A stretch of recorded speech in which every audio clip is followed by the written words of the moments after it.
ওদের জন্য দোয়া করিস, তাহলেই হবে। দোয়া থাকলো মা। মা ফোন কেটে দিল, চোখ দিয়ে পানি বের হয়ে গেল। আসলে কি আমি তাদের সন্তান? আচ্ছা যদি নাই হই, সৎ মায়েরা কি করে? সৎ ছেলেদের মারে, বকে, তাও দিন শেষে খাবার জন্য ডাকে। আমার ক্ষেত্রে এমন কেন?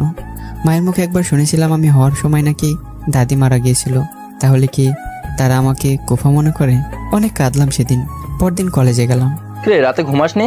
না রে দোস্ত, পারিনি। চোখগুলো বড়ই বেমান, কেন যেন কথাই শোনা না। কি হয়েছে? আজকে ভাইয়ের বিয়ে, অথচ আমাকে কালকে জানিয়েছে।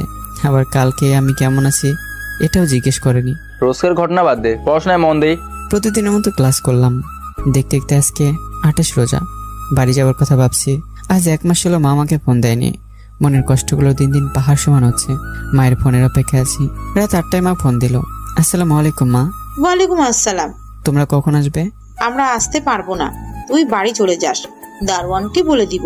কথাটা শুনে আমি যে পরিমাণে আঘাত পেলাম তা আমি ভাষায় প্রকাশ করতে পারবো না। দেখি আম্মু ফোন কেটে দিয়েছে। কিসের জন্য এত অবহেলা? কিসের জন্য? কি করেছি আমি? আমার দোষটা কি? কেউ আমাকে ভালোবাসে না কেন? কাঁদতে কাঁদতে রাত শেষ, ঘুমোতে পারিনি। হোস্টেল ফাঁকা, সবাই 26 রোজাতে চলে গেছে, একমাত্র আমি আছি। আজকে 29 রোজা, কালকে ঈদ। আমি বাড়ি গেলাম। বাড়ি গেলে তাও অন্তত আশেপাশে মানুষদের দেখতে পাবো। এখানে তো কেউই নেই। বাড়ি গেলাম, পুরো বাড়ি স্তব্ধ, কোনো আওয়াজ নেই, সম্পূর্ণ নীরব। নিজের রুমটা পরিষ্কার করে কিছু খাবার নিয়ে এসে খেয়ে ঘুমিয়ে গেলাম। বিকেলে মার্কেটে গেলাম। নিজের জন্য একটা পাঞ্জাবি, একজোড়া শার্ট, একজোড়া প্যান্ট, একজোড়া গেঞ্জি নিয়ে বাসায় আসলাম। বাইরে খেয়ে নিয়েছিলাম। আজকে পবিত্র ঈদের দিন। শাকিলের বাড়ির পাশেই। সেই 20 রোজাতে বাড়ি এসেছিল। সকালবেলা নামাজ পড়তে বের হয়ে শাকিলের সাথে দেখা। কে তুই বাসায় আছিস? হ্যাঁ, কালকে এসেছি। আঙ্কেল আন্টি কই? কেউ আসেনি রে। মানে কি তুই ঢাকা চলে গেলি না কেন? আমাকে তো ডাকেনি। বাদ দে, চল নামাজ পড়ে আসি, বিকেলে আড্ডা দেবো।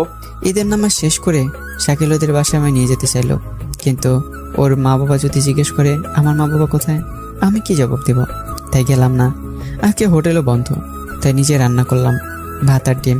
10 দিন ছুটি কাটিয়ে আবার কলেজে গেলাম।